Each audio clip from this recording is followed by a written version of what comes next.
Il y a une question que beaucoup de musulmans portent en silence, une question qui pèse sur le cœur, mais qu'on n'ose pas toujours poser à voix haute. Pourquoi est-ce que je fais des douas depuis des mois, parfois depuis des années, et que je n'obtiens pas de réponse? Pourquoi est-ce que je lève les mains vers le ciel, les yeux remplis de larmes, et que j'ai l'impression que mes supplications restent bloquées, comme suspendues entre moi et Allah? Est-ce qu'il ne m'entend pas? Est-ce qu'il ne m'aime pas assez? Ou est-ce que c'est moi, quelque chose en moi, qui empêche cette connexion de se faire? Si tu t'es déjà posé cette question, même une seule fois, alors cette vidéo est faite pour toi. Reste jusqu'à la fin, parce que ce que tu vas entendre pourrait changer quelque chose de fondamental dans ta vie spirituelle. Et si tu es nouveau sur cette chaîne, abonne-toi maintenant, active la cloche et partage cette vidéo avec quelqu'un qui en a besoin ce soir. Maintenant, ferme les yeux une seconde. Imagine un homme qui frappe à une porte. Il frappe doucement d'abord, puis plus fort, puis il crie, puis il s'assoit par terre épuisé et se demande pourquoi personne ne répond.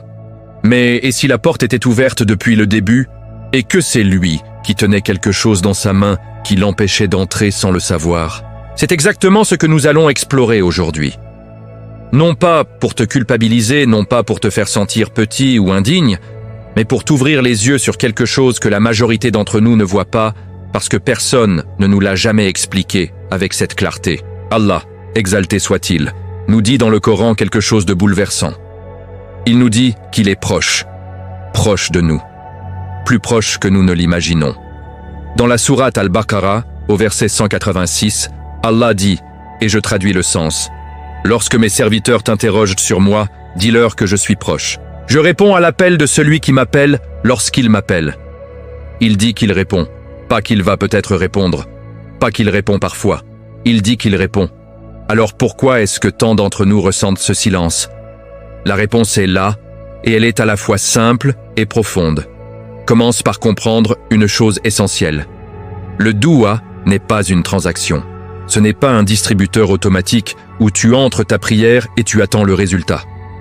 Le doua est une relation, et comme toute relation, elle dépend des deux côtés. Elle dépend de comment tu arrives, de dans quel état tu arrives, de ce que tu portes avec toi quand tu tends les mains. Et c'est là que beaucoup d'entre nous ont un blocage, sans même le savoir.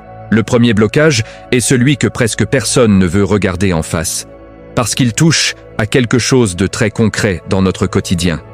Il touche à ce que nous mangeons, ce que nous gagnons, ce avec quoi nous nourrissons notre corps et notre famille. Le prophète Muhammad, paix et salut sur lui, a raconté l'histoire d'un homme qui voyage longuement, qui est couvert de poussière, épuisé, les mains levées vers le ciel en disant « Ô Seigneur, ô Seigneur ». Mais, dit le prophète, paix et salut sur lui, sa nourriture est illicite, sa boisson est illicite, ses vêtements sont illicites, et il s'est nourri de ce qui est illicite. Comment sa prière pourrait-elle être exaucée? Cette narration, rapportée dans le recueil de Muslim, est comme un miroir brutal mais nécessaire. Parce que dans notre monde aujourd'hui, le licite et l'illicite se mélangent tellement qu'on ne fait plus vraiment attention.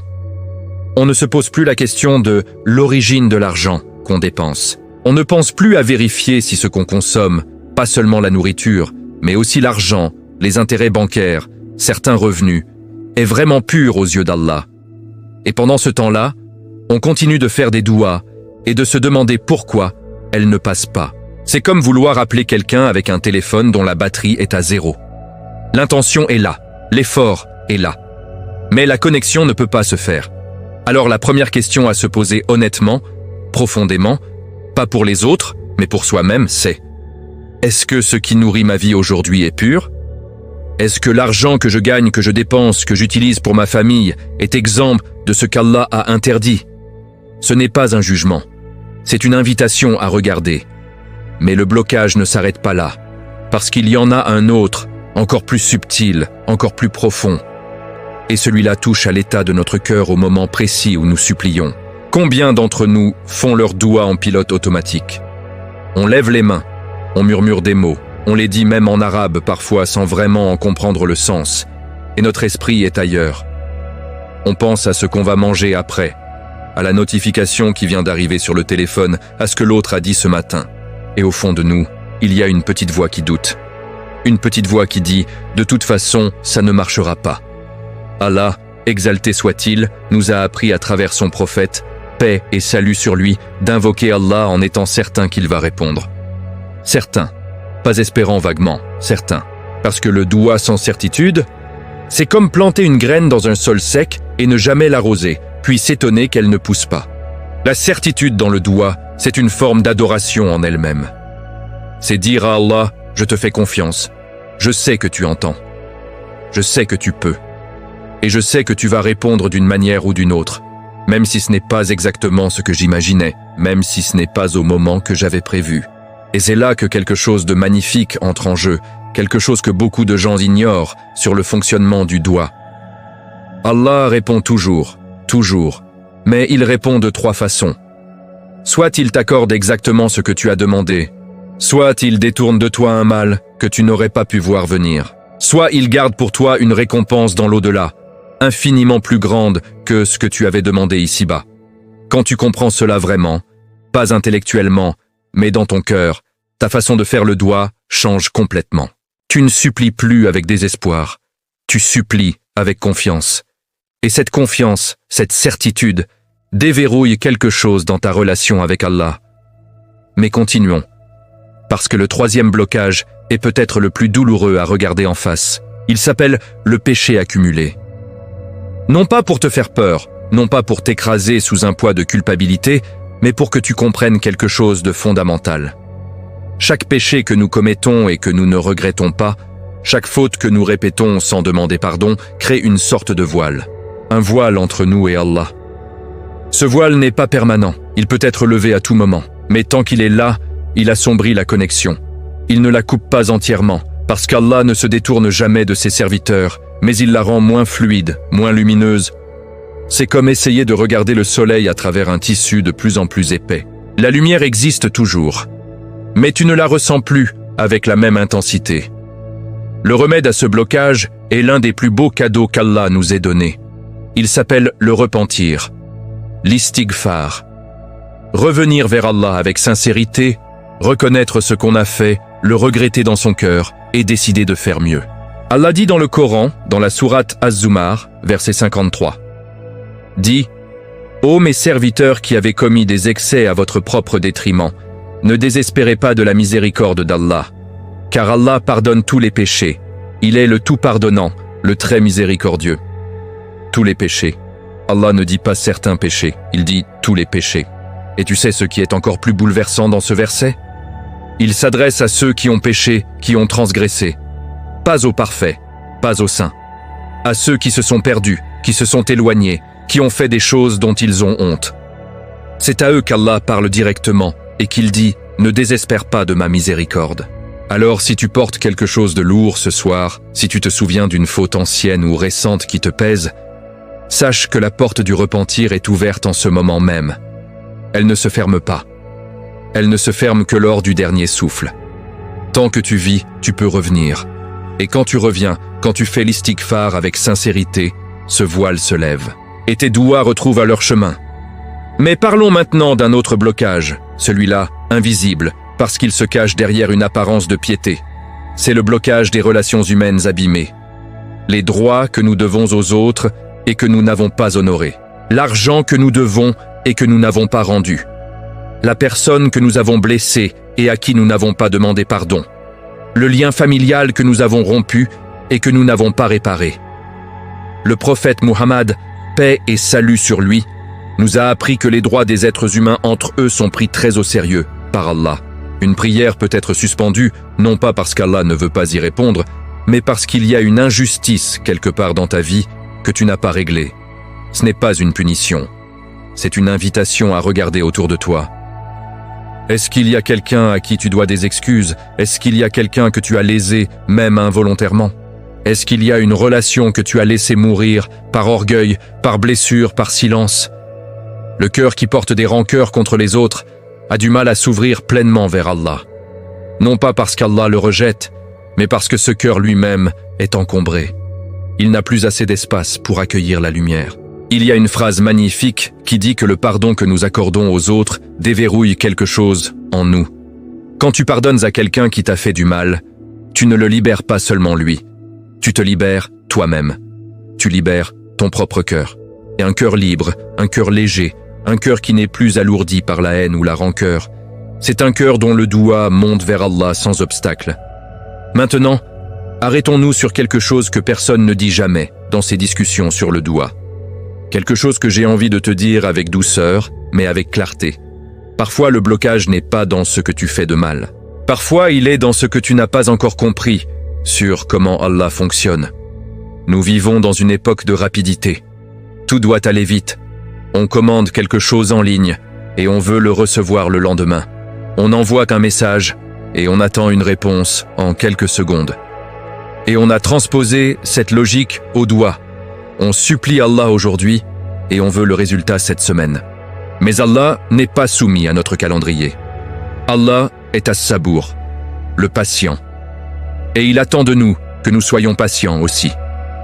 Dans la sourate Al-Baqarah, Allah dit que c'est avec la patience et la prière qu'on demande l'aide d'Allah. La patience n'est pas passive. Ce n'est pas s'asseoir et ne rien faire. C'est continuer à agir, continuer à supplier, continuer à croire, même quand tu ne vois pas encore de résultat. C'est garder foi que le moment parfait, le moment qu'Allah a choisi, est meilleur que le moment que toi tu avais imaginé. Il y a des histoires dans le Coran qui nous apprennent exactement cela. L'histoire du prophète Ibrahim, paix et salut sur lui, qui a supplié Allah pendant des décennies pour avoir un enfant. Il a vieilli, sa femme a vieilli.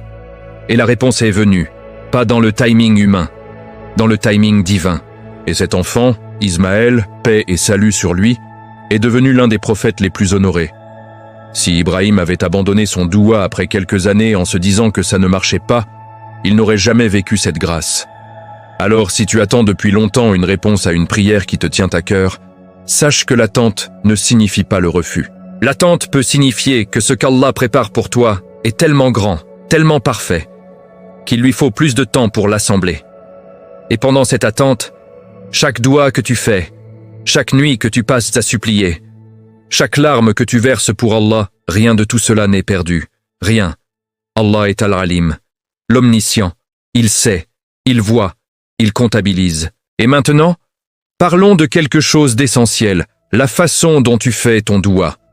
Parce qu'il y a des conditions que le prophète Mohammed, paix et salut sur lui, nous a enseignées et qui rendent le doua plus puissant, plus susceptible d'être exaucé. Commence par louer Allah avant de demander. Commence par dire « Oh Allah, tu es le plus grand, tu es le miséricordieux, tu es celui qui peut tout. » Parce que quand tu commences par reconnaître qui est Allah, tu mets ton cœur dans le bon état, tu rappelles à ton âme à qui elle s'adresse. Ensuite, invoque des bénédictions sur le prophète, paix et salut sur lui. Ce n'est pas juste un rituel, c'est une façon d'honorer le messager d'Allah et cela a un impact réel sur l'acceptation du doua. Puis formule ta demande avec précision. Sois précis. Ne dis pas juste « Oh Allah, aide-moi ». Dis « Oh Allah, aide-moi avec ceci », précisément. Allah aime qu'on s'adresse à lui avec sincérité et avec précision. Il aime que tu sois présent dans ton doua, pas juste de passage. Et fais ton doua dans les moments les plus puissants. Le dernier tiers de la nuit, quand la plupart des gens dorment et qu'Allah, dans sa perfection, se rapproche encore davantage de ses serviteurs selon ce que le prophète, paix et salut sur lui, nous a rapporté. Le vendredi, et plus précisément la dernière heure du vendredi, entre l'Adhan et l'Iqama, en état de prosternation, le front posé sur la terre, dans la position de la plus grande humilité. Ces moments sont des fenêtres. Des fenêtres que tu ne veux pas rater. Et il y a une dernière chose à comprendre, peut-être la plus importante de tout ce qu'on a dit aujourd'hui. Le doua n'est pas un outil que tu utilises quand tu as besoin de quelque chose. Le doua est le signe que tu es vivant spirituellement. C'est le cordon ombilical entre toi et Allah. Et plus tu coupes ce cordon dans les moments de confort, plus il devient difficile de le reconnecter dans les moments de détresse. Le prophète, paix et salut sur lui, nous a appris à connaître Allah dans les moments de facilité pour qu'il nous connaisse dans les moments de difficulté. Cela veut dire qu'il faut entretenir cette relation tout le temps, pas seulement en cas d'urgence. Fais le doua quand tu es bien. Remercie Allah pour la bonne santé que tu as aujourd'hui, pour le repas que tu vas manger, pour l'air que tes poumons respirent en ce moment même. Fais du doua une habitude quotidienne, une respiration spirituelle, et tu verras quelque chose changer dans ta vie d'une façon que tu n'aurais pas prévu. Parce qu'au fond, la vraie réponse à la question de cette vidéo, pourquoi les doigts semblent bloqués, n'est pas dans une liste de fautes à corriger. La vraie réponse est dans la qualité de ta relation avec Allah. Une relation nourrie d'honnêteté, de repentir sincère, de confiance profonde, de patience véritable et de reconnaissance constante. Quand cette relation est saine, le doigt n'est plus une supplication désespérée. Il devient une conversation. Une conversation intime avec celui qui te connaît mieux que tu ne te connais toi-même. Avec celui qui a compté chaque battement de ton cœur depuis que tu es en vie. Avec celui qui t'a créé précisément pour te rapprocher de lui. Et si aujourd'hui tu réalises qu'il y a quelque chose dans ta vie qui crée un blocage, qu'il s'agisse de revenus douteux, de péchés non repentis, de rancœurs non pardonnés, de certitudes insuffisantes ou simplement d'une connexion négligée avec Allah, sache que ce moment, maintenant là où tu es le meilleur moment pour commencer à changer. Tu n'as pas besoin d'attendre d'être parfait pour revenir à Allah. Tu n'as pas besoin d'attendre d'avoir tout réglé. Tu reviens avec ce que tu es, avec tout ce que tu portes, et c'est Allah lui-même qui fait le reste. Il dit dans le Coran, « Revenez vers votre Seigneur et soumettez-vous à lui ». Il ne dit pas « Revenez quand vous serez prêts », il dit « Revenez, maintenant ». Avec tout ce que vous êtes. Et sa miséricorde est là, immense, infinie, attendant que tu la réclames. Alors ce soir, avant de dormir, lève les mains. Commence par louer Allah. Demande-lui pardon. Remercie-le pour chaque chose que tu tiens pour acquise.